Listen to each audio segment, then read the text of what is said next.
Hepinize merhaba. Onların yeniyiz. Eminim arkadaşlarımın işte. Zaten yesin. Üstlerinde yesin. Sayı ben teşekkür Yarın insanlar var. Ben havaya uçacağım. Atlayacağım. Bu bina çok uzun. Çıkamaz. Bana nerede? Biz buraya çıkmayız. Çıkmayacağım. Yüzümü göstermem için 30 like ve 20 abone gerekiyor. Çünkü bu genç bir böyle yaptır.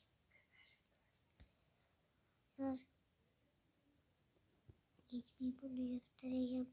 Şimdi 30 like ve de 20 abone olmamız için.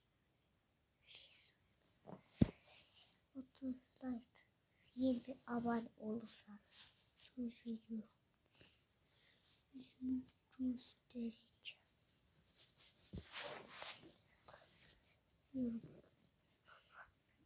Binaya geçemedik ama.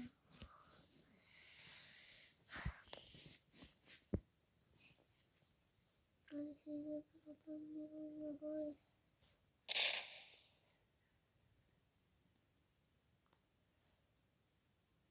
Arkadaşlar.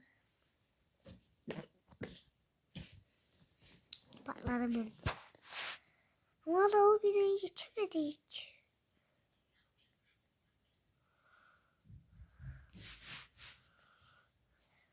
Ama geçtik. Geçmedik, ben uzaya mı çıkacağım lan?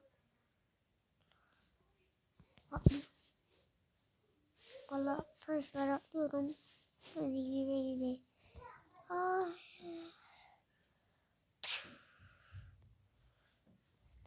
Gel lan buraya.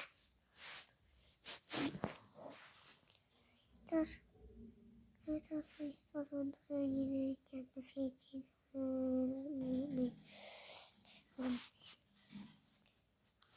dedim göstereceğim mesela.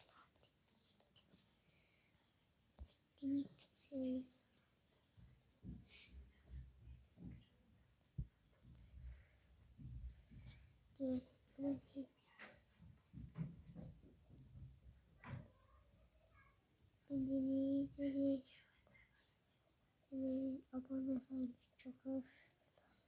Bu da çok az. Ben bilmiyorum. Çok. Oh.